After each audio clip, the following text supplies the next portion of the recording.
welcome back to our another Art Therapy podcast from WP Healing with our Shakespeare's members, Tada Emir and also Aisyah. Woo woo. So hari ni punya setting lain kan? Online, digital.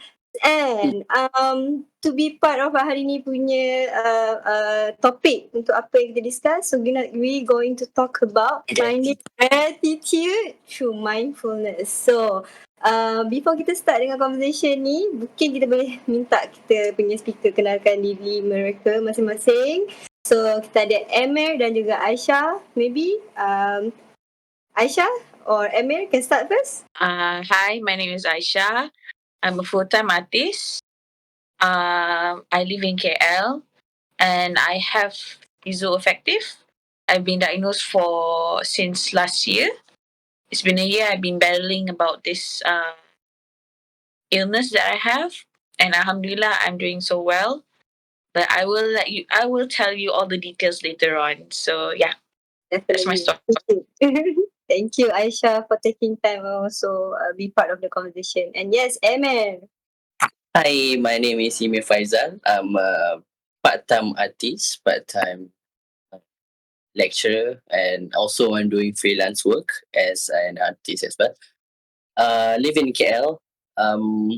So far I'm doing good and tak adalah, of course lah kita hari-hari ada masalah tu, tapi eventually I've been through a lot jugalah actually. Basically, whatever struggle, we've still been riding it. Yeah. Surfing the wave lah. Yeah. And thank you so much, guys, for taking your time to join this conversation. And maybe before we start, we want to know a bit lah about you punya own experience dealing with mental health, and how do you feel that whatever that you guys are doing, macam menjadi seorang artis, help you to be mindful with your thoughts and emotions. So yeah, Aisyah or Emir? Okay, so apa tadi, like journey through you punya experience dealing with mental health issues dan menyebabkan this is so aku dah lama tak I feel like macam dah lama tak, bukan dah lama, dia macam nak cakap, I never had this awareness about mental health issues before, masa study apa semua tak tahu. And when people said about depressed apa semua, macam how actually to feel that depressed, man. And actually benda tu aku dah adapt since aku diploma, since sekolah lah sebenarnya. And tapi baru sekarang benda tu it comes to me like macam, oh sebenarnya aku dulu almost going to depression mode, always like in anxieties, and tapi aku tak go to therapy, I mean like diagnose or something lah kiranya. And people always seeing me like macam dia okay je kan, gila-gila dia okay je, but yeah, but the truth is, apa yang macam contoh lah orang cakap like macam dalam gila dia tu ada dia tengah sedih, macam tu lah kiranya. Macam orang, the most saddest person is the most happiest person ever, macam tu lah kiranya. And that thing is hit me like a truck gila lah, like bila since tahu about that. So thing is, aku baru sedar like about this mental issues. Of course lagi aku tahu detail more, lagi kenal kau lah kiranya kan. But before that, I mean like macam maybe kau boleh cerita sikit lah Pat, macam mana start dengar pasal mental health ni, join space ke, join mana? Yeah, aku join since kenal kau, and then like join space kau apa semua. Then since that aku baru lagi detail lah about oh actually aku pernah have this experience before. Aku ada trauma, how anxieties work actually, and how aku nak deal with my anxiety. Because aku sebenarnya kalau everything ke, kalau mengajar, kalau talk to someone, I need to hold something in my hand, like contoh like this lah. Sebab if kosong, aku rasa macam nervous.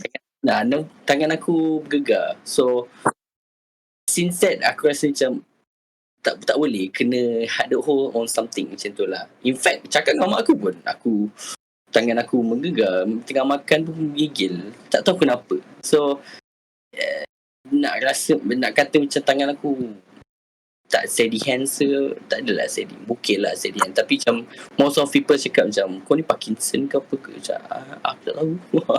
But aku tak pernah nak pergi diagnose or something lah, tapi so far it's quite okay, hidup aku it's been well lah kiranya. And talk about trauma and Macam mana kau bila buat art, macam mana kau rasa dengan membuat art yeah, tu?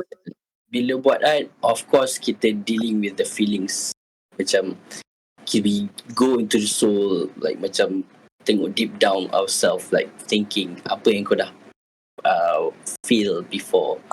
So yes, mostly it's about punya relationships, about my past ni lah, relationship apa semua, and then like taking it back, dia rasa macam mana nak cakap, dia macam rasa I don't know, it feels rasa sucks lah, it's beban tau diri kau. But when dulu aku start doing poetry untuk untuk kita buat expression, I start doing poetry, but lama-lama aku discover about abstract paintings. So my lecturer lah dulu, diploma aku, lecturer aku dia abstract artist, expressionist. So bila tengok dia buat, dia macam bubuh macam what is this guy doing, macam dia I mean like macam tengok dia buat expression tu macam this is something cool gila, better than aku express my words towards words. How about aku buat visual, sebab I think that's the thing yang aku rasa lebih seronok bagi aku lah, lebih seronok, lebih macam mana, lebih ekspresif, aku boleh jadi bubuh apa semua lah. So since that I'm start doing abstract works, and then like discover more about artistic macam mana, and turns out they all have the same experience. Macam dong dulu of course they be being oppressed about wars and stuff, so they tak boleh nak go through apa ni, macam nak bercakap apa semua, nak luah pesan, so they all put it on their minds towards the painting. So since that kita boleh tahu what's the meaning through behind the colours, behind the punya stroke of the brush itself. So bila aku dah discover about that, dia rasa lagi seronok. And then like bila met to the artist, and then like dia like macam contoh Indra, so lagi macam best gila lah, macam it's a good experience lah. And then like since this year kot, aku try to go through being a full-time artist, macam mana, nak tengok macam mana. So and alhamdulillah, last week we got 6 artwork souls, so macam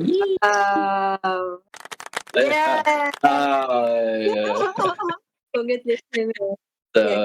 yeah. Yeah, I can see you grow expressively lah from the woman. I think during I met you before, I think 2 years already, 2021. 2 years kan? actually. 2 years lah. Buat NFT bersama. share NFT bersama kan. Rasa macam 5 tahun ago tu, pada baru 2 tahun tu. Baru tahun kan. Aduh, apa gila. Already he's doing great in local artist punya community, exhibitions pun dah start banyak juga, and also advocate about mental health in between that kan. So I think something that you should be celebrated more, and from there kita boleh mungkin boleh korek lagi lah kot nanti punya next question. And yes, kalau Aisyah pula, macam you, for you kan, you get to know you punya diagnosis quite late juga kan, like baru-baru lagi kan. Yeah, actually I was misdiagnosed. When I was 18, I was diagnosed anxiety disorder. And then tell my mom that I hear voices and whatsoever. And then going to uni, UITM, I had my degree. I had a relapse, and then I was saying that I was bipolar type 1. And then this last year, because I just had a breakup with my ex, which was like 2 years ago, and I a very major depression. It really got me to the point where I didn't recognize my own mother. It, like I had to touch her to see and tell myself, "This is my mother. This is my mother." The reason why I know about this is because my mom told me that. So I lost out of reality for a while, and then I went to a certain hospital, and I was officially diagnosed schizoaffective. When I read all the symptoms, I realized that, oh, this is actually what I'm having right now.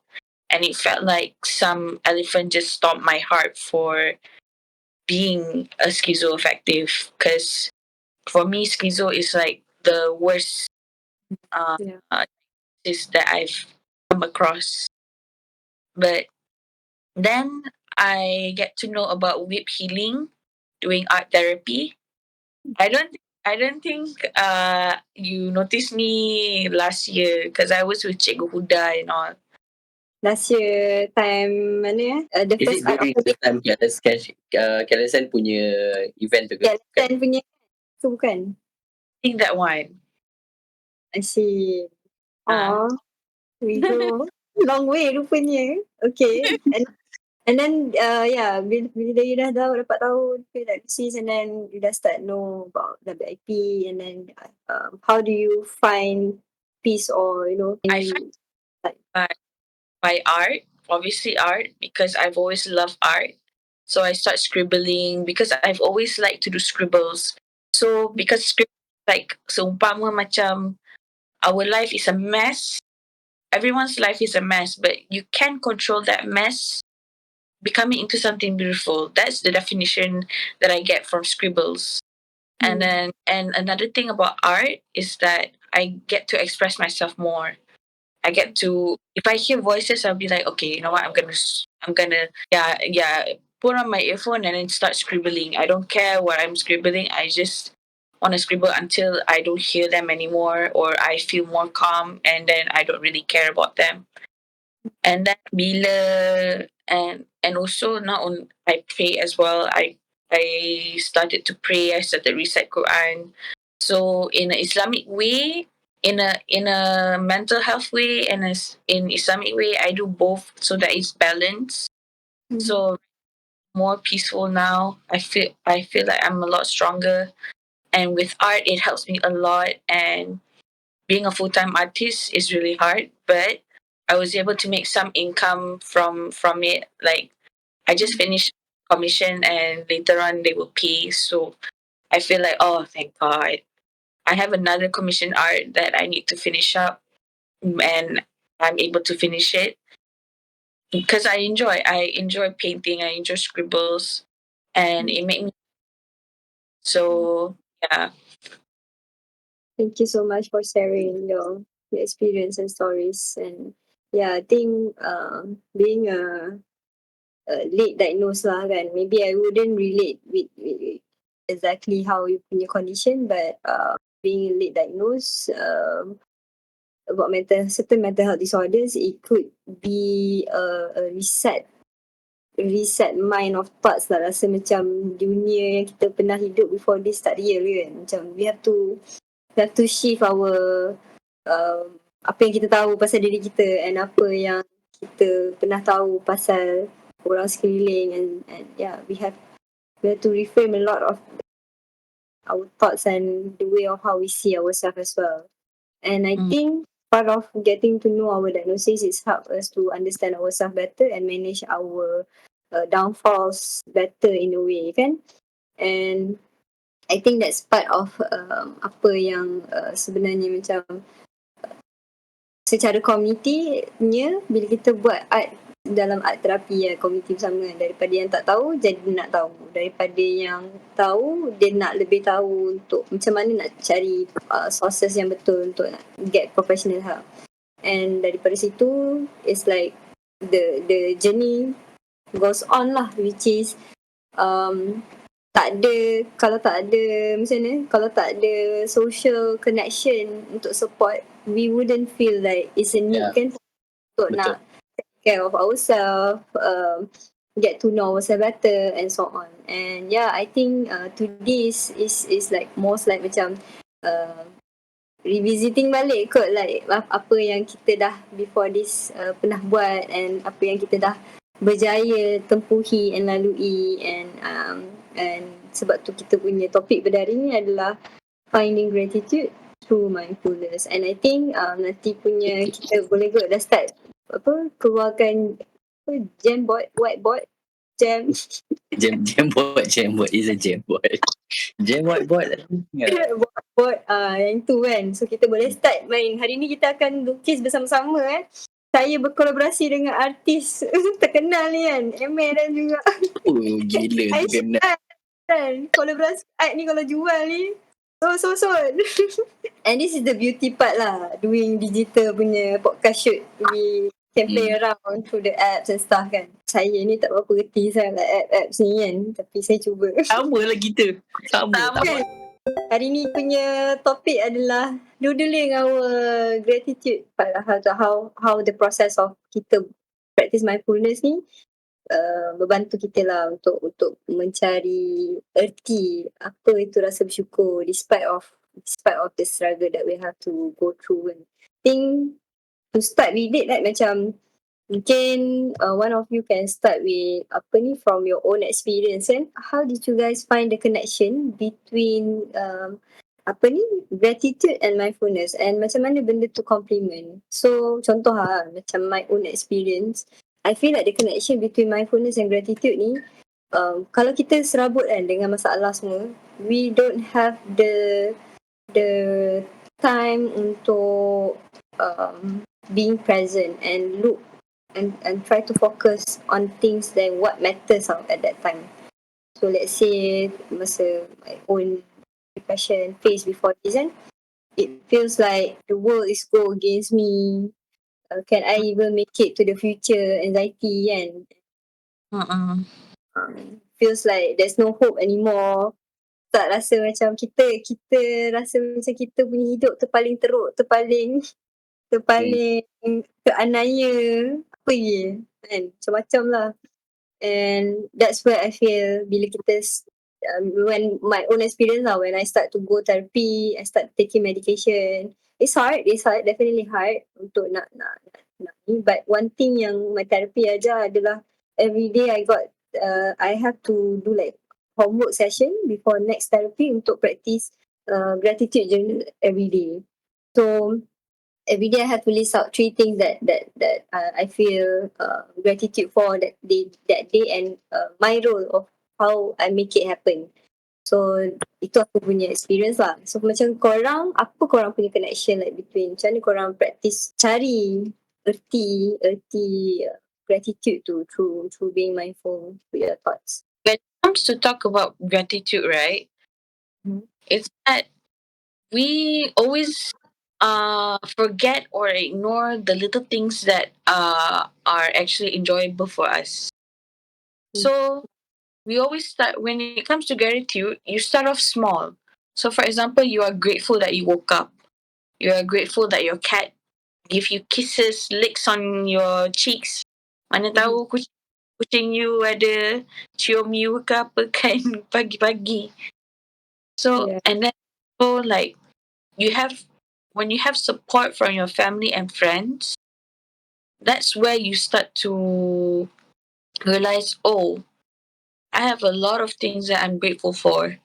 You know, like even the small things, it doesn't matter, gesture of your mom asking, are you okay? If you look like you have a rough day or something, that's where you have to learn, oh, my mom cares about me. I'm so grateful. I'm so grateful I have a mother like that. And then, like, what else? yeah, thing about gratitude, you have to start off small. Notice all the small things that are positive. The negative one, obviously, there's always going to be a negative one, but we have to try to divert our attention to positiveness. And from there, you realize that, oh, you know what? My life is not that bad. Like for me, my life is not that bad because I have family who supports me, who understands about my illness. They are always there for me. They always took care of me when I have like an episode. So, and they encourage me to go through mental health activities like art therapy or going for this podcast. So they support me 100%, and I should be more grateful for that. Even though my illness is very it sucks. It really sucks. Like it's like a stinky stalk. Yeah. But when it comes to being try keep on trying every day, think about the positiveness actually. So that's my input lah. Yep. Totally agree because dalam proses untuk rasa bersyukur tu kita kena hilang something dulu lah kan. So baru kita boleh start rasa macam appreciate little things yang kita ada within us. So Yeah. for you, Emma? I don't know how. I don't know aku can relate with anyone yang macam contoh Aisyah got diagnosed and with the knee and they're like okay kau pun like ada ADHD and stuff apa semua. So it's like aku rasa macam aku susah nak relate dengan korang macam mana how aku nak understand and how aku nak macam at least be with you guys macam mana to macam to understand more lah kiranya. But one thing is aku like rasa good thing in me is like aku always rasa macam mana nak cakap positivity, always think positive, and benda tu rasa macam it sucks but anyhow actually. So tapi there's a good and there's a cons and then the good ways lah kiranya about dia punya thing about what do you call it, optimism, having optimism in yourself. So dia sometimes it's good because kau rasa macam tak ada apa-apa lah after this, maybe it's just small stuff, it just maybe you'll be better. Yeah, but the thing is benda nak bila after you say that dia benda tu macam it stays there macam sangat lama-lama sangat macam oh god bila when bila then you question yourself bila pula benda tu nak datang. Yeah, macam bila pula benda tu that happiness is coming through. So macam oh god, this is so tiring actually. So I won't say like aku bersyukur rasa apa ni have that optimism because benda tu sebenarnya sucks. So and if you rasa sangka baik kan macam yeah and benda baik tu macam like I said tadi aku macam tak faham korang tapi macam the thing is the words that you said macam oh kau kan okay macam that's the words to comfort yourself tau sebenarnya benda tu. Lama-lama aku fikir macam that's the words untuk aku comfort diri aku yang aku okay dengan dia. Tapi bukan dia okay dengan aku. Because aku tak tahu apa yang dia rasa sebenarnya. So by the time aku rasa macam oh maybe this is not the way untuk aku approach ataupun untuk aku apa ni communicate dengan people something people having diagnosed this thing lah. So apa ni so kau pun jadi kurang judgement juga yes. So apa ni that's how aku been macam go through studies more about macam macam mana ADHD people works like and then like macam how's bipolar people macam apa dia punya symptoms and stuff semua. eventually aku rasa aku okay. And some of it macam of course lah aku a bit triggered because macam maybe there's some of it ada kat aku, cuma it's not pergi diagnose lagi. Tak sempat lagi Yeah. pergi. yeah. Aku macam should I go, should I just be like this, macam tak tahulah kiranya, but so far aku okay saja. Okay lah kot. Yeah. Okay. Function normal, at least macam get through benda. Sebab benda diagnosis ni biasanya macam kita orang punya part lah. Dia akan pergi part bila dah tak boleh function je lah. Dia sampai apa, tak ada motivation nak hidup, sampai tak boleh nak fikir, tak boleh nak buat kerja-kerja simple kan, stress yang gampang, so tidur pun tak boleh. That's the thing, macam you said tadi, macam kau tak ada self motivation untuk hidup. Macam aku I'm sorry lah, it's just like since dulu aku always like fikir macam you be okay, you gonna be okay, you gonna be okay, and then aku buat bodoh aku je dulu.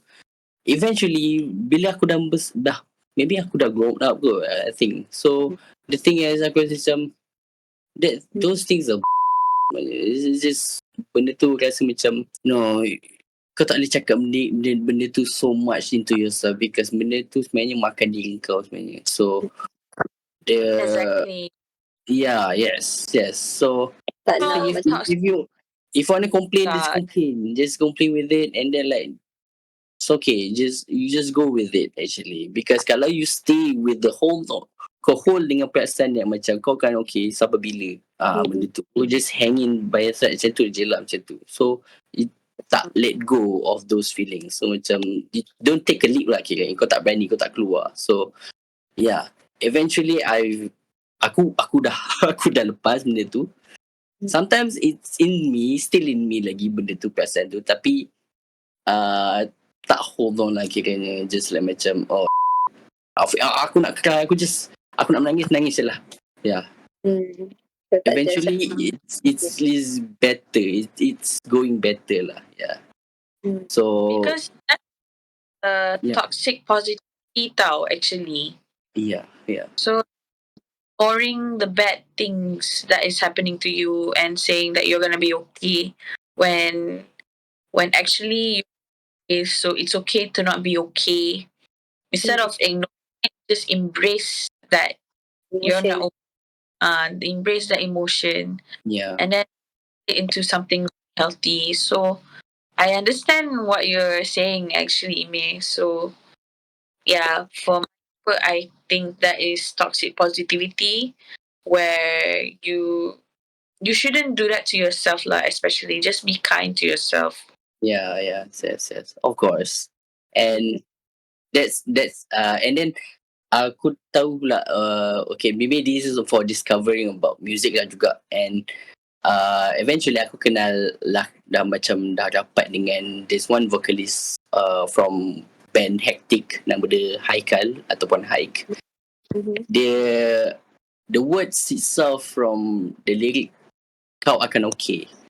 So macam oh damn, the lyric itself is so meaningful actually. Dah tolong kau untuk faham lah. Yeah.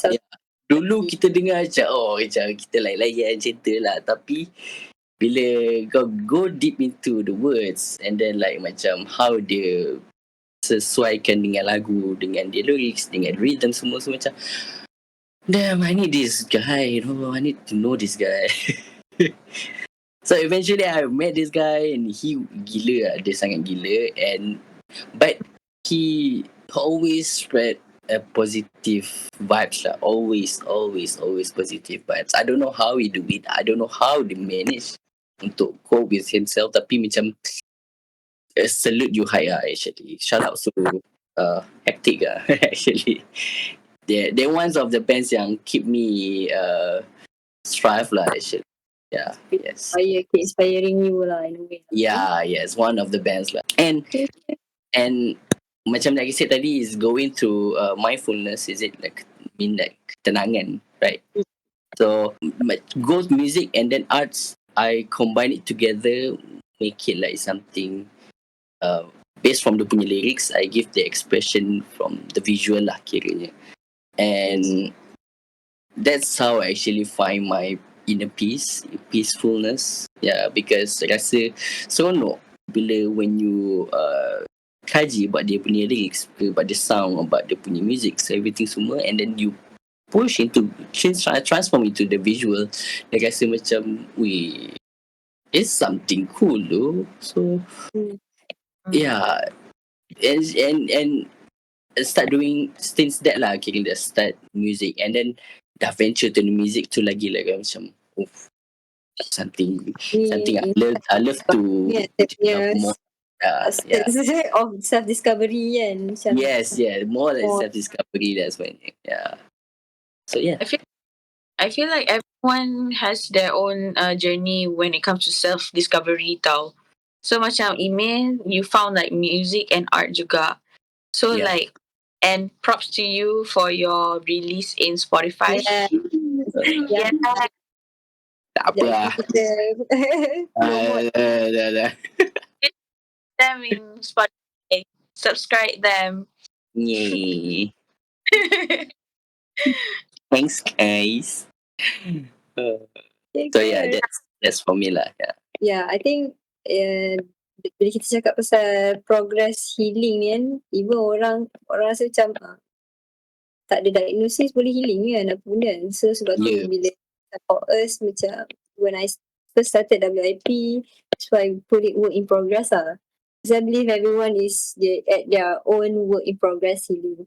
It's either they know about it or they realize, or at a certain level of awareness, we just need to find a space or a platform that we just can be true to ourselves and not judging whatever phase we are in. So contoh macam ada orang walaupun dia tak pergi diagnose lagi, tapi mungkin healing recovery dia at the same stage dengan orang yang dah pergi diagnose tapi dia tak makan ubat. Something like that. And so there are people that actually been struggling in a different kind of way. I think we shouldn't look at perspective yang macam through the lens of judgment, through the lens of stigma. Because I believe before I do even I'm doing this thing, I got stigma also about mental health. Apa benda kan ni kan, depressed ni tak ya kan.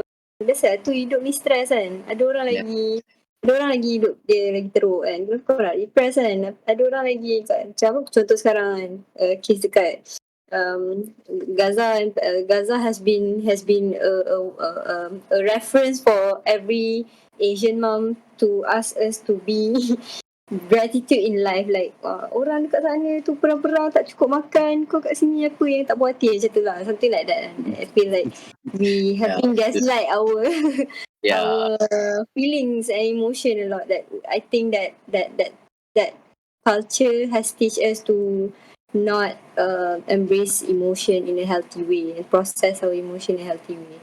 So that's why most of our age or our generation struggle with mental health, and also about struggle to regulate our own emotions, because we've been hiding and suppress it God knows when kan. So yeah, I think that's why discussion macam ni perlu untuk kita selalu lah buat self check balik kan, with ourselves and other people. Mungkin orang tu punya journey somewhat relates with us, that help us to put like our perspective into like, oh okay, sebenarnya aku pun mungkin ada isu macam ni juga dulu, tapi aku tak realize benda ni dulu. So sekarang aku dah realize, and how can I do better and embrace that part of myself and better. So yep. Betul. Yeah, that's probably me. I think everyone dah ada at that phase kan. Aku ada part tu juga yang aku masih ada part yang macam still learning. So okay, for the next question kan, for you both kan, how do you guys think, how do you guys practicing mindfulness membantu your own self to become aware of apa yang korang rasa ada sekarang dengan korang, yang korang bersyukur dengan benda tu korang ada. Macam mana? Apa activities of macam mindfulness punya activities yang help you guys untuk become more aware of what are the things that you should be grateful for, or practice that gratitude in your daily life? For me, I like kalau I suka jalan kaki tau, and then buat exercise. Exercise tu macam not only for my to lose weight, but also for mindfulness, to get my better apa semua. Tapi I paling suka, I suka jalan kaki, dengar lagu, and then appreciate God's creation and whatsoever. And then from there, I belajar untuk bersyukur little by little. And also like being more, so I tak berapa aware of my surroundings tau. I main bantai je, lash out dekat my mother ke, or macam cakap things that I say. Now I become more careful, more like, oh, this is not right for me to say that, so I should apologize. And I paling rasa paling effective is when I walk lah. When I walk, I notice people, I notice other things, and whatsoever, the surrounding around me tu macam lagi rasa, oh, you know what, there's a lot of things I have to be grateful for. Lebih macam tu lah I rasa. Faham, betul. Alright, menarik, betul. Sebab kita macam kalau berjalan tu, it's like exercise jugalah, healthy exercise routine. And gain more oxygen, sun exposure, vitamin C. Then banyak healthy hormone yang akan membantu you untuk self-regulate you punya emotions. And yeah, I think dekat situ adakah you start buat tu masa you dah dapat diagnosis, ataupun masa you dah start makan ubat, or how do you feel that punya proses bila you dapat diagnosis? And then sekarang you still makan ubat? Still I makan ubat juga. So macam mana masa mula-mula makan ubat tu, how do you manage the symptoms, and macam mana you jumpa aktiviti yang sesuai untuk you, untuk help you manage the side effect? Kalau I makan ubat tu, I cuba untuk tidur awal apa semua tu. I cuba awal right on time for prayers and whatsoever. And then I cari I dah lama tak buat morning walk, tapi masa I buat morning walk, it helps me a lot tau, actually. When you go for morning walk, it's the atmosphere masa pagi tu lain tau. And dia rasa lagi healthy lagi rasa macam clear je mind tu. I should have done that more often, because it really helps me lah. Tapi medication wise, I rasa lebih better, tapi slowly doktor akan reduce lah as they see my my condition apa semua. So my goal is to be more healthier and not depend on medications. Kalau tak dulu, I selalu depend on medication tau. So, and I didn't do anything. So that's really unhealthy apa semua. So I cuba buat benda yang bermanfaat lah untuk I. And I really tried to focus on positivity lah. And it's okay to not be okay. We all have bad days. We all have good days as well. I think from that pun macam tu could relate, because within my healing journey, I feel like nak practice gratitude ni bukannya bila happy stuff or good stuff je happen to you. You need to practice that kind of mindset or that kind of like concept even when you have a horrible day. Kan? Macam you feel like kalau ada benda bagus lah kita bersyukur. Kalau tak ada benda bagus, buat apa nak bersyukur? But I feel like in order for you to appreciate life better and then accept yourself in a best possible way is to also accept the part that yang bad moments in your life as well, so that you can um, go through life, or build that strength lah, mindset, mental strength, that you can overcome despite of you punya struggle, betul tak? So that's yeah, I think kita boleh share juga dengan kawan-kawan yang lain untuk praktis lah berjalan kaki pagi-pagi, morning walk kan. Dulu pergi sekolah tak nampak cik-cik Chinese tu pergi tai chi, pergi jogging kan dengan ramai-ramai kan. So they have been doing it. It's time our generation yang digitally kan dah kalau Yeah. lepak kot kan sampai malam, sampai lewat pagi, nak bangun pagi memang hidup le kan, susah.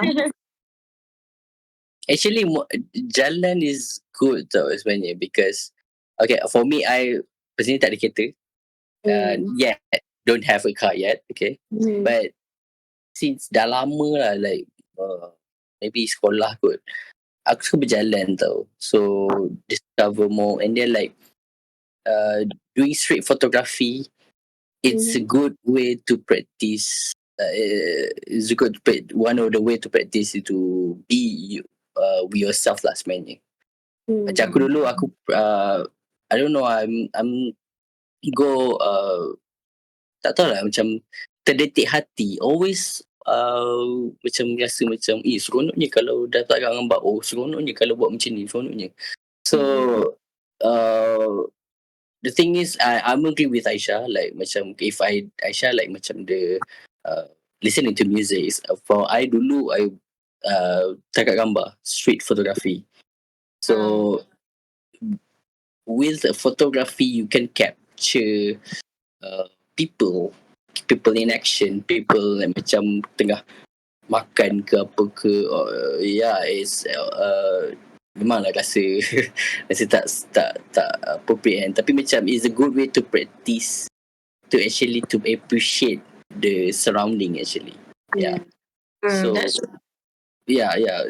so when bila dah berjalan tu, saya macam seronok, like tangkap gambar, you get more sebenarnya, you gain skills, and then gains to like macam doing PRs, like berborak dengan orang, macam meet each other. So and then like you get your peacefulness while berjalan. So it's everything semua. So walking is really one of the best untuk yourself like macam journey to peaceful lah sebenarnya.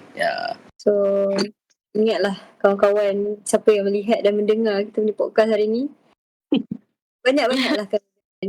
Kalau rasa sebelum nak marah orang tu, sebelum marah tu, pergi jalan dulu. Jalan. Pusing. Pusing satu yearling tu baru marah kan. Okay, I kalau mengamuk dengan kakak I ke apa kan, I macam okay, I'm gonna go for a walk. Sebab I tak boleh, kan nanti kan kalau I stay, I akan lagi, I akan buat situation tu lagi teruk. So better I walk dulu. I walk, pasang earphone, tak nak dengar voices tu. So I macam okay, sampai I cool down, baru I macam what's up. Faham, betul. Kita kena ada that mindfulness timing kan untuk proses. So I think tu lah ramai yang tak sedar the power of managing your emotions. Time to take a step back, orang kata. Actually, mind to add up lah. Actually kan, listening to metal song, Betul. metal song ataupun some engaging song, so actually helps you be peaceful sebenarnya. Betul. It's based from ada kajian jugalah, I'm not sure which one, but it is actually one of the way to macam keep yourself peace is listening to metal song, because when you reach the sound of the screaming apa semua tu, dia macam sebenarnya Kita pun jerit juga kan. So macam it's great tu sebenarnya actually. And bila and of course I'm been practicing it, buat scream apa semua. Dia rasa macam, oh, that's relief. That's another relief actually. Yeah. Listening and then you do a screaming, you practicing it dia lagi macam a great relief lah sebenarnya. But tak semua orang have the macam kita boleh macam minat tak boleh nak sama lah kan. Tapi one of the way untuk apa ni, being peaceful actually listening to metal song. In fact kalau kau jumpa like budak-budak indie, budak-budak screamo apa semua ni, diorang sebenarnya penyayang, sangat-sangat penyayang. Ya. Itulah. Betul. Macam orang cakap macam, weh, kau Apa benda yang jerit dengan dengar lagu setan ke apa. No, setan not screaming, okay? Setan tak menjerit, setan berbisik. Yes. So that's one of the thing. Orang macam, kau dengar lagu setan dengan menjerit. No. Setan not screaming. Yeah, setan membisik sebenarnya. So, which one is the worst? Which one lagi takut? Kau menjerit ke kau bisik? Tiba-tiba someone bisik kat kau. Oh damn, that's another way of carry the but yeah. So yes, one of the way untuk listening it is actually listening to metal song ataupun just actually just ni je lah, casually listen je lah, not like macam nak suruh kau go into minat sangat tu, tak ada lah. Yeah. Yes, that's for me. Betul. Saya setuju. I have that face, apa? That teenage rage face. Kan? Gabble time lah. Bila dengar lagu metal tu, rasa tenang.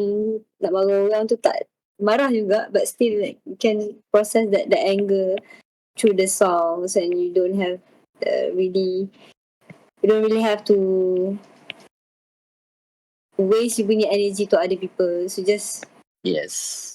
faham. Tapi tak just macam suggestion je lah. So, every song is actually soothing sebenarnya.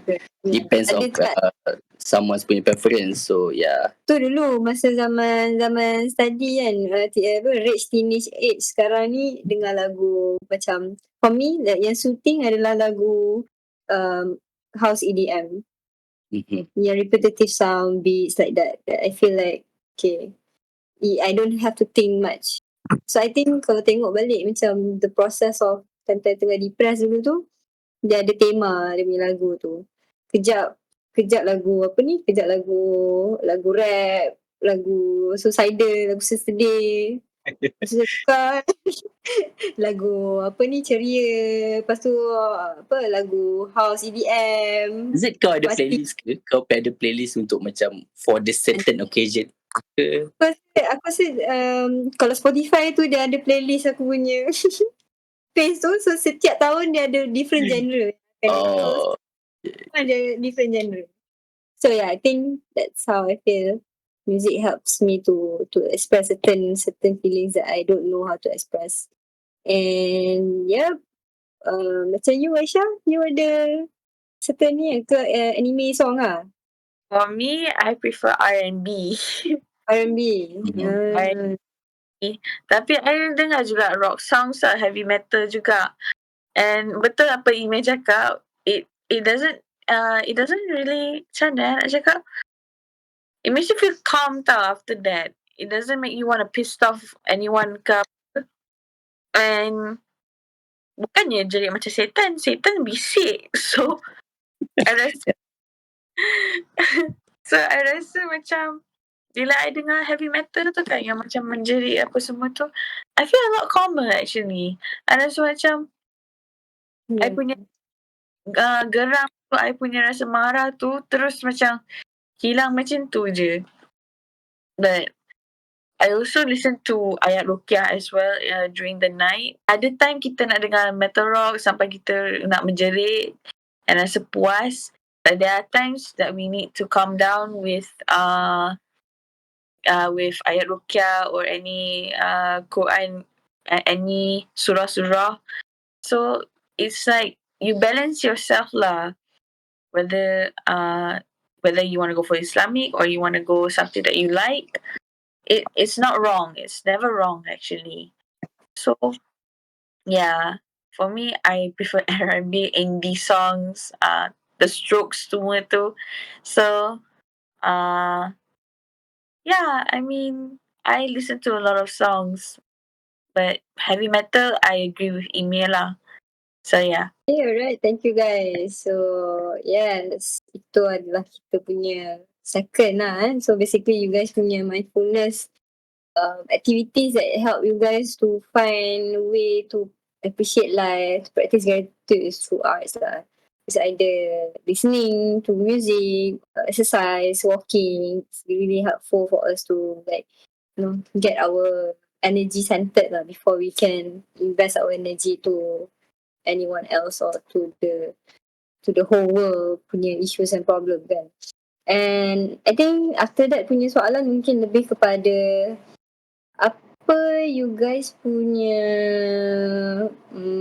apa ni, from you guys punya own experience, you punya experience ataupun orang lain ke yang you pernah nampak, bila you practice this kind of routine untuk mindful and finding gratitude in life and stuff, do you see like any growth or things change within your life? Definitely, because like dulu when I mula-mula diagnose, I banyak ketakutan, menjerit, because asking them to leave me alone apa semua, and then start doing other things. Tapi sekarang, if I'm depressed, I'm just depressed, but I didn't do anything Harming people. hurting people or hurting myself ke apa. Tak ada. I macam terus macam depressed. I fikir it's okay, I'll just be depressed for a while.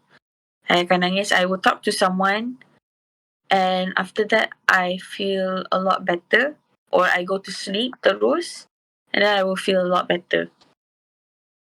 Okay.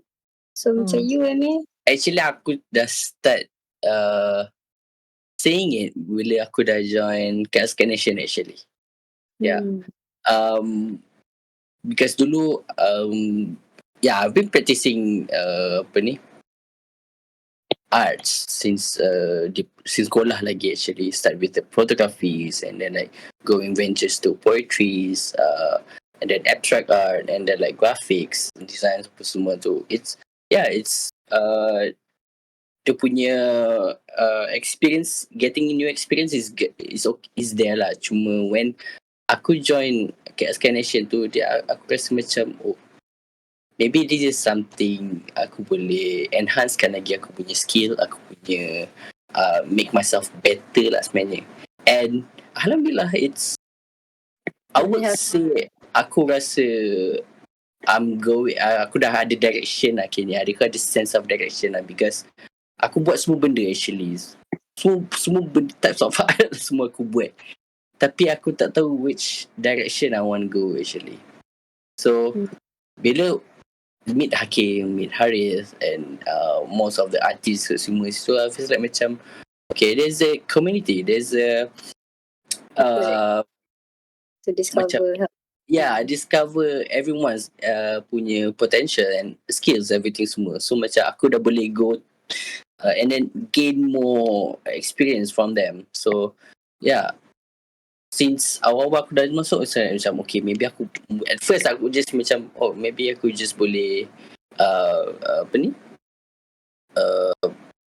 betulkan aku punya skill about sketching, because aku tak suka melukis sebenarnya. Melukis illustration. So aku suka colour kan. Aku suka terus visual macam tu. So aku macam dia niat lah, aku cakap macam okay, aku nak boleh betulkan aku punya sketching punya teknik apa semua. And yes, eventually aku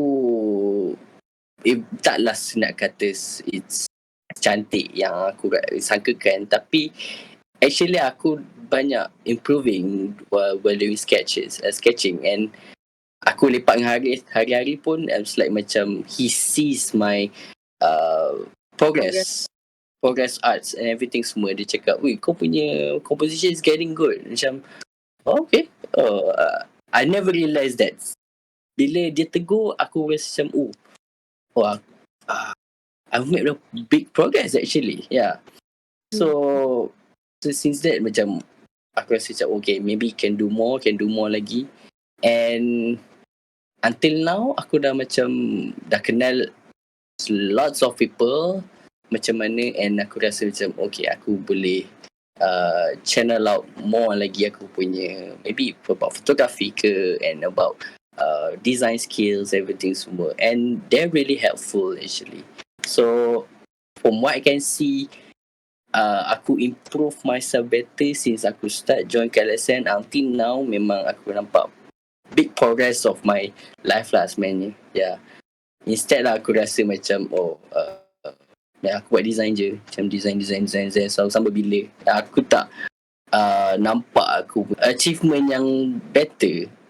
Aku nampak direction, tapi sense of aku punya enhancement skill untuk another stuff, dia macam tak berkembang. It's just about one stuff only saja. So and in order to be creative, you kena take a leap, go everything, try everything.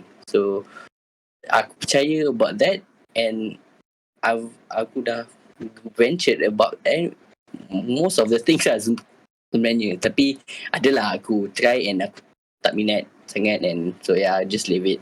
But most of the stuff aku suka, such as photography, sketching, illustration, abstract, buat nyanyi and stuff semua. So macam dia rasa macam seronok and gain more experience from it lah actually. So yeah, that's for myself lah. Yeah. Okay.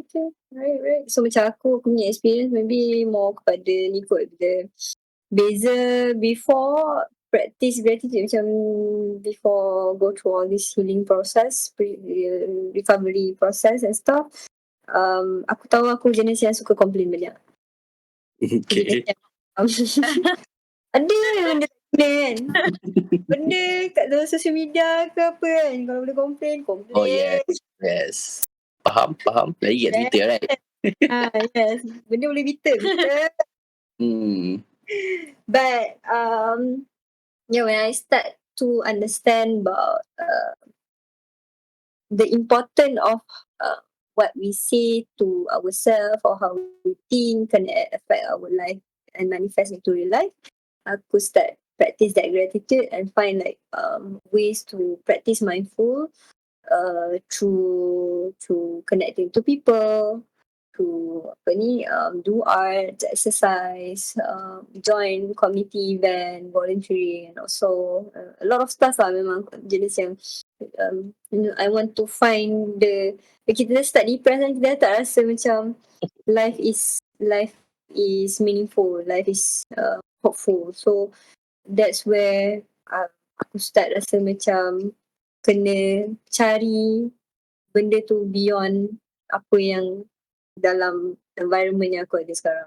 So that's where explore benda baru and then practice gratitude. Like bila kita pergi this kind of community punya activities, and we can say a lot of people yang have somewhat similar struggle but have a different perspective in a way yang membantu kita untuk macam humble down our own experience jugalah. Kadang-kadang kita rasa macam kita punya experience yang paling teruk kan. Tapi sebenarnya bila kita tengok balik, ramai lagi yang bukanlah macam tak nak validate. Dia macam kita still validate kita punya struggle, but in a way kita tengok pasal orang tu punya struggle or experience, kita faham or put perspektif kenapa kita kena ada that kind of mindset untuk bersyukur dengan apa yang kita ada sekarang, or understand like what we have now is what we need, and for that being practice gratitude, kita manifest better future for ourselves. So yeah, I think bila tukar mindset yang macam tu, yang dulu kaki kaki bash, kaki komplain kan. And then sekarang dah jadi, you know what, there's a reason why it's happening. I mean, there are times yang memang kadang-kadang ada juga part yang jarang susah lah kan. Kita nak undo all our punya habits yang dulu kita dah biasa buat, and then sekarang nak practice benda lain. It's definitely hard, but bila slowly you start practice, you akan nampak the change of the people that you surround with pun orang yang bukan yang macam dulu, bukan yang jenis yang you know, spreading negative vibes. Focus on being happy what you guys have, embrace the moment. Bila lepak yang you know, dengan yang sekarang punya apa environment or circle pun, would say is totally different lah with the previous circle I had before this. So yeah, feel like by practicing mindfulness to life, in a way dia membantu kita untuk mencari the reason why kita kena bersyukur, find that gratitude and everything, even though life sucks. Yeah. What's the new skill kau discover, kau boleh discover this year? Aku this year aku baru tahu yang aku boleh bercucuk tanam lah. Oh, okay. Yeah, I saw that story. Oh, cool though actually. Aku baru tahu yang aku macam ada this kind like, bukanlah macam nak cakap bercucuk tanam tu something yang dah power ke apa, tak. Tapi this year bila aku dah start explore about permaculture, I try to understand like how nature, each of the plant can coexist with each other, how our ecosystem membantu nature to grow and stuff. Aku rasa macam amazed gila how the universe work lah basically. And kenapa Allah letak pokok dekat sini, kenapa Allah letak lembu kat situ, kenapa ada air, kenapa ada manusia. So daripada setiap the biodiversity punya cycle tu saling melengkapi each other lah, untuk make it That's cool though. That is so really cool. I feel like itulah bila kita start practice atau mencari do things yang help us to being mindful, it help us a lot in a way to put perspective of how we feel about life in generally. Mungkin bukan hari-hari boleh rasa macam tu, tipu lah kan, bukan hari boleh rasa macam life is good, happy kan. Tipu kan. Tak hari tak hujan right, contohlah macam tu. Tengok lah cuaca sekarang pun kejap hujan, lepas tu okey, lepas tu hujan balik kan. Kita faham sekarang kan. Tahu-tahu tiba-tiba banjir kan. So that's how I feel we need to see like sebenarnya kita dengan nature ni tak ada jauh beza pun. Kita ni nature kan. Tapi kita selalu nak practice untuk shapekan kita punya lifestyle or how we view life ni in a non-nature way. Contoh macam apa korang punya korang rasa yang dalam hidup korang paling unnature? Contoh lah macam aku bila aku tengah tak okay, aku akan memang doom scrolling, memang tak bersosial, tak nak keluar rumah. Makan pun memang order je, tak keluar. Boleh sanggup kan duduk dekat rumah berminggu-minggu kan. So itu memang deep dark phase lah yang menyebabkan saya macam okay, I try to separate my life from the nature. Macam tu, faham tak? Your nature self lah kiranya. Yeah, correct. So macam korang, apa korang punya?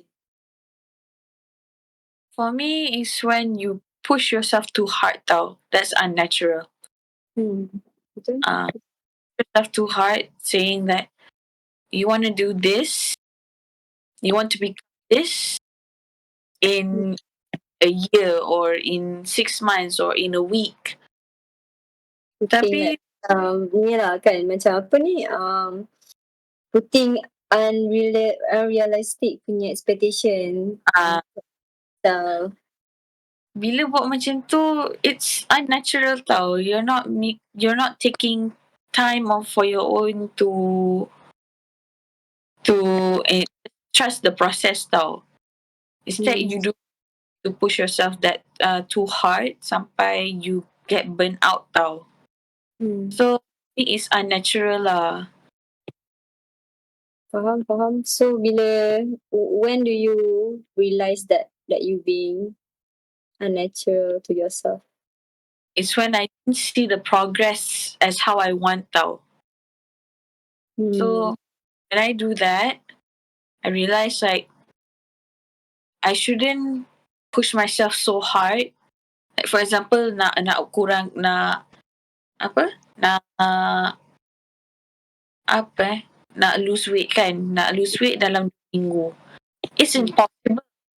Betul. It's really impossible. It means you have to like eat really healthy, but it's gonna take time. I tak nampak pun I punya six pack ke apa ke. And kalau dalam like 2 weeks I'll be like, oh wow. Tapi reality ni tak. So bila I sedar I macam I'm being pushing myself too hard. So I macam rasa burn out tau, rasa depressed, burn out. So it's really unnatural for you to set your goals unrealistically. That's my opinion. Betul. I think sama juga kot macam mental health kan, healing kan. Bila dah start makan ubat, dah pergi terapi 3 tahun, 5 tahun, bila nak elok kan? Bila jadi normal macam dulu kan? Kita have expectation untuk macam want that our normal life kan. But it's actually no, we can't expect that in healing. Especially bila you dah diagnosed and then you start makan ubat. There are times yang memang mungkin you need to depend on medication for you to function. Maybe you need to depend on therapy or depend on certain things untuk you self-regulate yourself. Tak boleh nak, you know, because we feel like we can undo our trauma punya damage. Betul tak? Yang menyebabkan kita rasa okay, kita boleh dah makan ubat, dah terapi, esok sihat. Settle kan 100%. But it's actually no. I feel like benda tu yang menyebabkan orang rasa they feel like mental health ni something yang macam susah lah, benda yang nak di unstigma kan, yang tak stigma. So, I rasa macam benda ni bukan nature. Benda ni, mental health ni bukan benda yang natural lah. Benda pelik kan. It's actually being a human is natural to have that ups and down, to have that timing where we are not feeling ourselves, we lost ourselves. And from there actually baru kita boleh kenal diri kita in a different perspective juga. Kalau tak ada that phase, macam mana nak, contoh you never been through any kind of hardship in life, you wouldn't have that feelings of rasa appreciate apa yang you ada, feel gratitude with things you have. Betul. So yeah, I think kita boleh move kita punya session kepada art interpretation. Sekarang ni kita tengok kat situ Jamboard ni dah macam-macam. Oh, yeah. Makin ini dia satu kanvas yang pelbagai ya. You put a different artist that this is how we be actually. From the conversation that we do kan, when kita doodle and stuff kan. So how do you guys feel by talking about the stuff that we've been talking about sambil membuat art, how do you guys feel? It feels so fun. Like Rasa macam Walaupun complicated kan, macam mana nak cakap, mana nak lukis ni kan. To be honest, aku tak boleh multitask dia. Aku tak Tengok, boleh. Aku tak tak boleh boleh nak bercakap sambil tu tiga sambil buat arwah. Aku tak boleh. So kadang-kadang lagu tak apa. But aku nak bercakap sambil ni macam that's why tadi pun aku dah macam go into sangat. So macam that's me lah. Aku tak boleh lah. So this is why aku boleh bagi lah kot. But okay lah. Aku sambil-sambil tak boleh tu ada 3. 1, 2, 3, 4 lah. Mini frame. 4, 5, 6. Sekarang ni kau je banyak yang conteng ni. Aku ni 2 je. Kan? Aku orang bercakap tadi aku buat tu conteng lah. Aku tangan tu duduk diam. Ya betul. Ada mention pasal tangan tak boleh duduk diam kan. So true. Kenapa ayam ni simbolik? Simbolik kau punya mindfulness and macam mana kau rasa artwork ni leads to that feeling sense of gratitude. Okay, bagi aku ayam, buat ayam ni sangat, okay, aku to be honest, I'm a random guy. Aku tak tahu, aku boleh fikir random yang contoh sekarang aku boleh fikir zirafah ataupun like garpu, macam tu lah, garpu cucuk zirafah. I don't know, something like that lah kan. But ayam ni is something yang aku rasa macam this is really close to me. Because first, okay, aku suka makan ayam. That's the one of the reason. Aku memang daripada kecil aku memang suka ayam lah actually. And then like macam bila kau macam do a bit research about ayam, macam mana how dia bergerak, how dia what's the true meaning about a chicken actually. It's about apa itu baca dah lupa pasal ayam. Tapi something about stability macam tu, and it's about dia macam in the mid lah kiranya. Dia tak semegah but tak sebawah sangat lah kiranya. It's in the mid lah macam tu. So aku rasa aku can be relate about ayam sebab first it's I don't know why ayam, it's so random. So, I love to sing about random lah macam tu lah kiranya. And aku put a name ayam ni, this name called Chimken, because you know how quirky budak-budak nak sebut macam ayam, macam chicken ni, chicken ayam macam tu lah kan. So it's something cute, something yang nampak macam it give a character on those the object itself lah, the subject itself, which is ayam tu. So aku put name it Chimken, ataupun like macam nak lagi mengada lah orang cakap like Timken. Macam tu lah. So yes, and then aku put it meow meow because why not chicken in my head. Meow. Kenapa ayam tak boleh mengiau? Kan?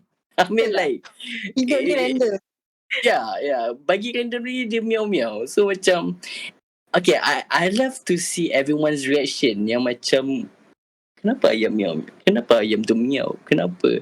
It gave them think about macam can be it possible? Can it be like macam what? Kenapa?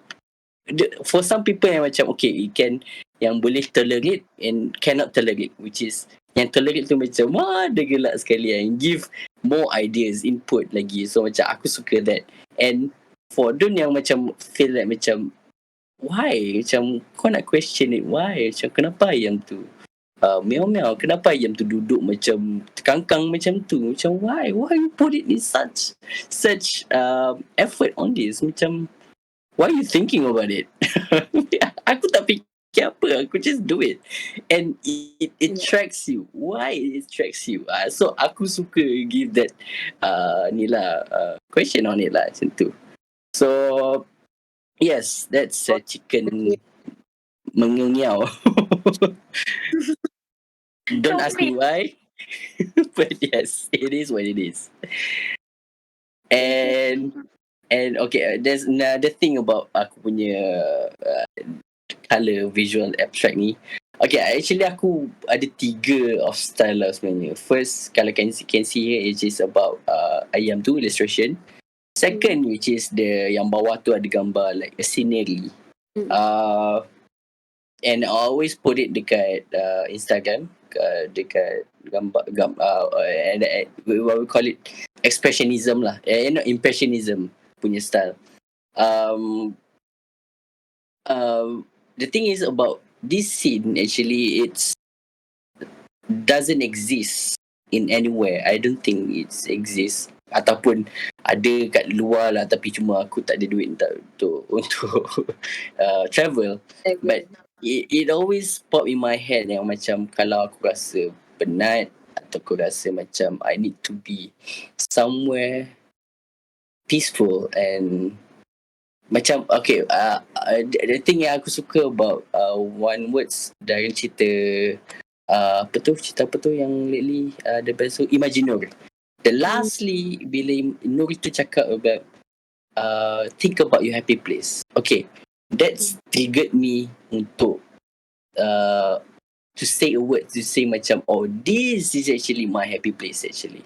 Untuk macam be with myself, macam keep myself calm, rasa tenang macam tu lah, sort of like that. So that's actually my happy place, my happy thoughts untuk before aku start buat benda lah, macam start mengajar, start buat design ke apa semua lah, buat kerja aku. So that's the only place yang aku rasa macam okay, I need to be myself first, then aku boleh teruskan dengan kerja aku lah. So that's another that's the second style. The third style, which is aku punya, of course, is my abstract piece lah, which is about line apa macam actually aku a bit sad lah sebab dia tak nampak dia punya texture kan, so dia flat macam tu. So yeah, but it just macam apa? Tak ada, sebab kita pakai whiteboard jam ni, so dia punya picture dia sangat limited. So jangan expect ini adalah real art yang kita orang biasa buat. Aku expect more. tapi at least aku boleh take it as macam this is something yang aku actually one of my style, which is about stroke and about lines, which is dalam lines tu aku boleh katakan there's 1,000 billions words on it actually, within one line saja. So what's bila aku, and then kita terus about colours, about visual, macam kenapa line tu macam tu, kenapa like line tu straight, kenapa dia ada berbengkok bisum. I always have the meaning of it. So aku suka buat abstract in lines, and lagi bila ada texture tu lagi macam rasa macam yes, dia rasa macam seronoknya. Aku suka ada texture. So bila ada texture tu rasa macam rasa lega, satisfaction lah macam tu. So yeah, this is 3 of my artworks, which is yang sangat-sangat related with me and sangat-sangat meaningful lah actually quite meaningful to myself lah, to describe me as myself, these 3 of works. So yeah, that's me. Aisyah pula. Yeah. Aisyah, silakan.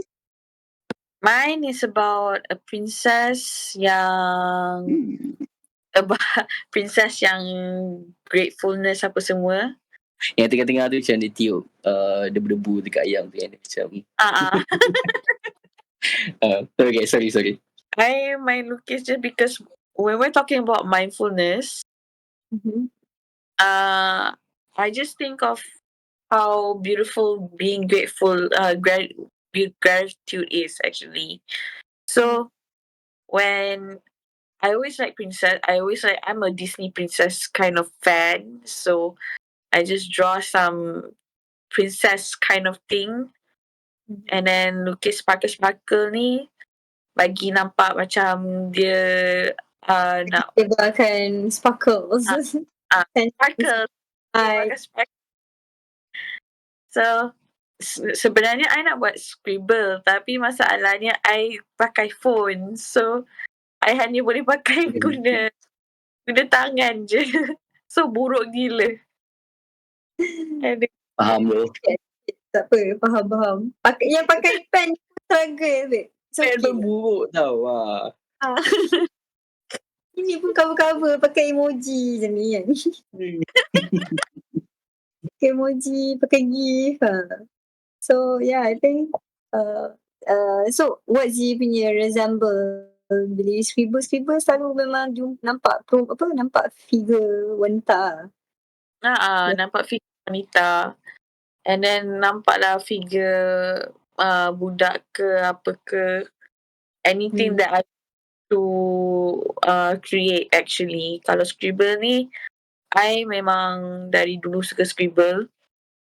I found it recently, like few years ago, I guess. I'm not sure when. But bila I watch scribble tu, I rasa macam, serabut macam ni pun, I boleh buat something yang actually lagi lawa.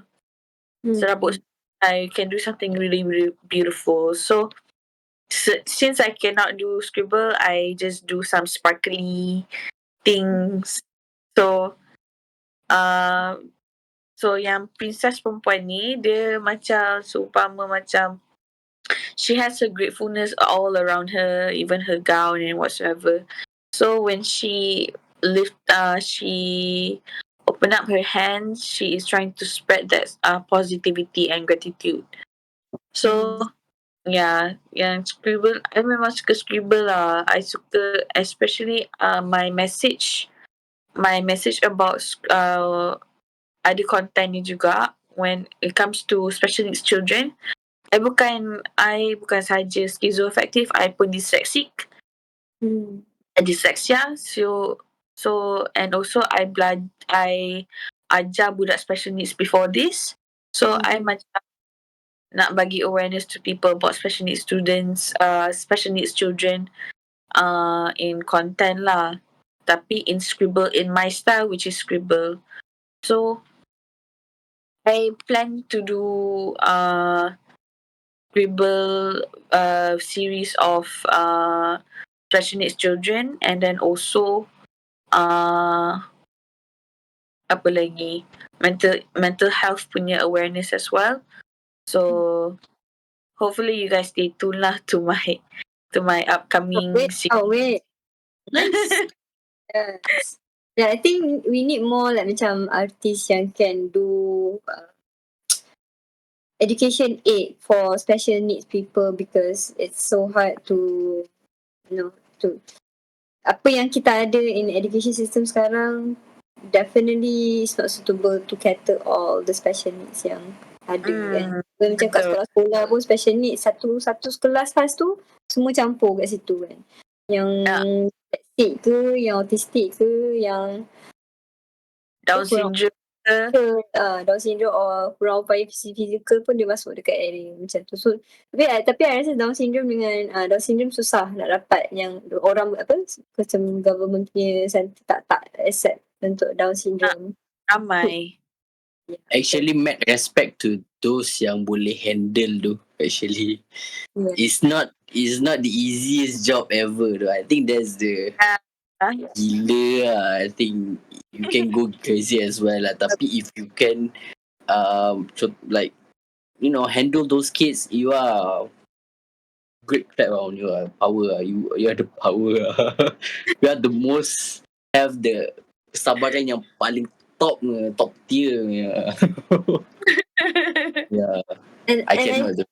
Yeah, and I think macam that part kan sebenarnya, especially for those yang neurodivergent, usually memang more relates with usually neurodivergent adults can relate with this kind of kids, special needs kids, because we've been through that feeling of sense, and macam before this kan kita orang ada buat program PWD dengan peers kan, to buat program nature. So volunteers kita assist PWD punya kita pairingkan lah buddy system tu dengan method fighters dengan PWD. So diorang buat art sama-sama.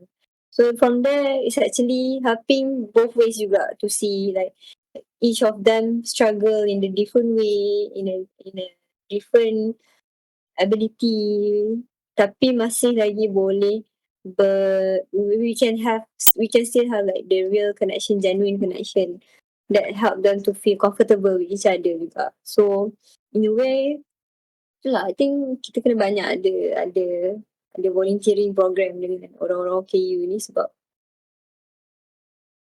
They need it actually. we need it. Yeah. Betul. Each of us yang normal ni pun belum tentu lagi kita ni akan normal sampai ke tua. Ada juga dah tua nanti dah kena naik wheelchair, dah jadi OKU juga yang sama. Sama je. So sampai bila at what point yang kita takkanlah nak in life ni sometimes people feel like I have this, I have that, so I have to take control of my life to always be on top. But life is not that kan. Sometimes we have to go down to be on top again, and then from top go down back, and then slowly gradually put ourselves on top again. So it's a process lah, macam kita cakap tadi lah, proses untuk menjadi manusia balik, I think in this in this era. Yep. And so Aisyah punya interpretation when you do this, sambil borak pasal ni, you rasa best, and how do you feel it maybe inspire you to or what are the contoh lah, macam kalau kita perlukan satu reminder untuk kita share dekat orang kat luar sana, macam mana dengan praktis apa yang kita praktis sekarang ni boleh membantu mereka untuk being consistent, to be consistent dengan diri sendiri. Just tell yourself every time you're lazy ke apa ke kan, say keep moving forward, because as much as you want to procrastinate, you have to try to like, okay, no, I cannot procrastinate, I have to do this. You have to be not too tough, but be like Negotiation, have that negotiation time with yourself kan. Negotiation, and then like discipline yourself is so important, because when you discipline yourself, you able to achieve a lot of things actually. Because like for me, I was always taught by my parents to discipline myself, which sometimes I struggle to do, but I tried my best, and what they say is true. Try to discipline yourself and keep on moving forward. That's it. That's all I can say. Okay. Yep, betul. And yes, for you, Emir, apa you punya reminders that we can practice to remind ourselves to keep going, be consistent with our life? Bagi aku, yes, of course, we kena keep moving. Always benda tu remind myself lah actually. But one of the biggest thing in my mind lah, in my life actually, know why you started. Macam like, kenapa kau start benda ni at the first place? Think about it. Memang at first memang kita nak dapat those jawapan, it's really long, it's either sekejap ataupun it's really long time ataupun tak dapat at all. But if kau try to search the question, the answer, actually it really helps you moving on actually. Rather than you search for the question, you search what's the better way to to create a solution, to create macam dia punya what call it, macam perjalanan dia lah sebenarnya, to create a solution to berjalan, rather than you create a solution untuk dah jawapan, okay dah stop. Dia jadi macam orang kata, kalau instead of focus on the ending. We want to focus on the journey. Yes. That's betul. So yes, and it's related dengan apa yang Aisyah cakap tadi, which is keep moving forward. So yes, and then one of the thing is, if you rasa macam nak procrastinate, just procrastinate je. But bear in mind, kau kena ada common sense. Itu je. Common sense kau kena ada, which is okay lah, let's say tak boleh lah nak I think I just want to procrastinate and watch movie the whole day. It's up to you. But if you contoh macam ada got deadline, macam got work ke apa ke, okay, you kena think about it bila Bila nak take responsible. yeah, take responsible. Macam okay, hari ni satu hari lah tengok ada movie, tengok. But esok kau kena push. Kau kena push. Okay, think about it. You kena push ke? Macam kau boleh ke? Kau ada energy ke? Kalau tidak, okay, tengoklah movie kejap. Okay, after that you do the work. That's how I train myself lah actually. Nak buat apa buat lah. Nak jadi malas ke, nak apa ke buat lah. Tapi think about the consequences first. The common sense in yourself first. Macam kau ada deadline, kau kena siap, kau kena go kena buat benda ni. So bila kau nak rajin, bila kau nak malas, macam tu. That's how aku try to remind myself every day lah actually. Yeah.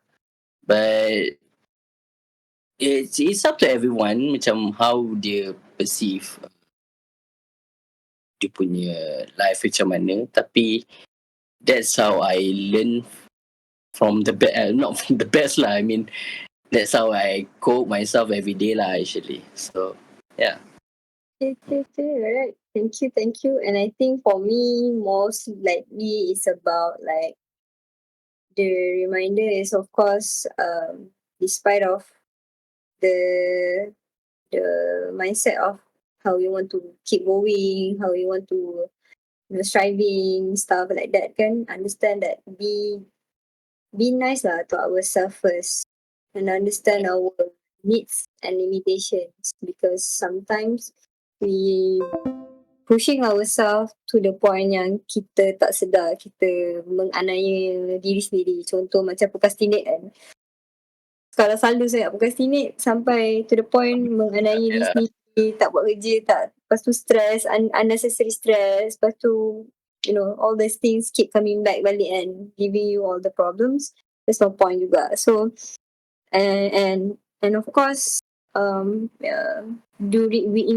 between that, of course, need to know like how to manage expectation of yourself and also other people, because sometimes kita is either nak meet others punya expectation too much, or we want to meet our expectation too much, yang menyebabkan daily conflict in our life. So I feel like practice being nice to ourselves and also manage our expectation to ourselves and also other people is important. And finding that gratitude memang tak senang lah. Yeah. Definitely. Cakap terima kasih kerana bangun hari ni kan, macam apa benda orang lain bangun okey je, kenapa nak cakap terima kasih. But I think we can start small by saying those things kan. Just practice kat diri sendiri, terima kasih, cakap kat diri kan, terima kasih kerana bersabar, terima kasih kerana teruskan perjuangan, terima kasih. It feels cringe. At first dia macam yes, it feels cringe. Boleh rasa cringe lah, betul. Memang cringe. Tapi that's one of the good way. Memang that's the only way I think. Because you cannot expect people to say, "Oh, thank you for being alive" or anything. You have to say that to yourself as well, even though it's cringe, but you need to say that as well to yourself actually. Yes. Lagi cringe tu, selagi tu maknanya trauma respon tu masih ada. Betul. Betul. So Yeah. kalau rasa cringe tu, practice lagi sampai dia kurang rasa cringe kan. But yeah, I think part of it also by doing this kind of community healing pun in a way helping us lah collectively. Kalau tengok balik Amir, kita kenal last year dengan this year, kita nampak kita punya kebiasaan Yeah. kebebasan, orang kata apa, self exploration, discovery lain lah kan. Dah berbeza. Yeah. Set dulu dengan sekarang pun dah macam wow, tak sangka lah. Tak sangka sekarang kan. And for Aisha mungkin because before this I don't really know that well. But I think I still notice how you know keep coming and start following our activity, supporting our initiative, and sharing that to your friends and family and stuff. I think benda tu pun dah macam in a way helping you lah juga in a way of finding you punya you know acceptance and embrace you punya healing journey. And yeah, it's a penting ada social connection and collective effort ni. And I really hope you guys keep inspire others through your arts. Macam Emil mungkin dia bila dia buat karakter ayam dia pelik-pelik komik tu menghiburkan orang-orang yang stres and Yes. from the art, the commission art that you do, you make others happy through giving your expressions of arts of how you feel about the world, views about stuff and about life, and you pour it through arts. It helps people to see or change their perspective in a different way, and it make them happy, make you happy. I think that's good enough. And kita tak perlu pun nak compete dengan macam oh aku tak famous macam artis tu, aku tak achieve this figure, tak ada ni, tak ada tu kan, untuk nak rasa kita nak kena validate yang we doing well. Betul tak? Betul. Never compare lah. Never compare yourself. Compare for improvement, yes, can. Contoh like macam you nak compare like, okay, what can I do better? Orang ni yang macam ni, yes. Compare art style ke apa. Oh, orang ni macam ni, how can I improve? Okay. Tapi untuk kau nak compare for like making yourself feel bad, it's not lah. So yeah. I mean, there is a thing about jealousy lah, but there are two things. There are two types of jealousy: the bad one and the good one. The good one is you feel happy. You feel happy for that person. You feel like it's motivating you to be better than her or him. The bad jealousy is where you do something to destroy their reputation, something like that. Orang tu jatuh juga. Tak happy tengok orang tu happy kan. Kalau ada jealousy yang cara baik tu, it's okay lah. So you can compare yourself and me, tapi jangan terlalu get into it so much tau. We're never gonna be happy if we have that kind of like ill intention. Tak kisahlah dengan orang ke, dengan diri sendiri ke. Takkanlah. Yeah. Thank you so much guys. So for today punya podcast yang kita main whiteboard jam ni kan. So sebelum kita end our session, I would like to thanks our speaker, definitely of course, Amir and also Aisha, to step up and talk about this kind of thing yang susah nak diborakkan, nak dibincangkan, and lagi extreme sportnya hari ni kita bincang benda-berat sampai nak buat art. Ya doh. Tak apa rupa kan. And yeah, also I want to take this opportunity to say that this initiative is brought by SMTM under SHITS program, which is Social Healing Impact Peer Support.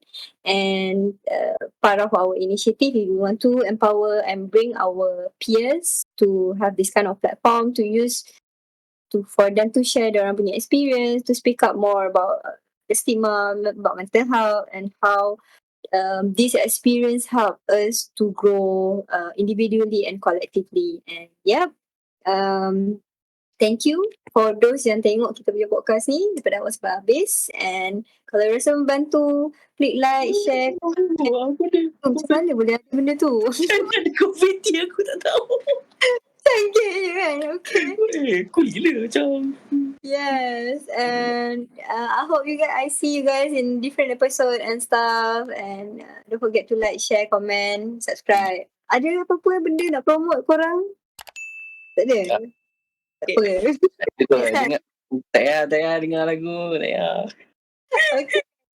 And that's all from us for today. And thank you. Bye. Bye-bye.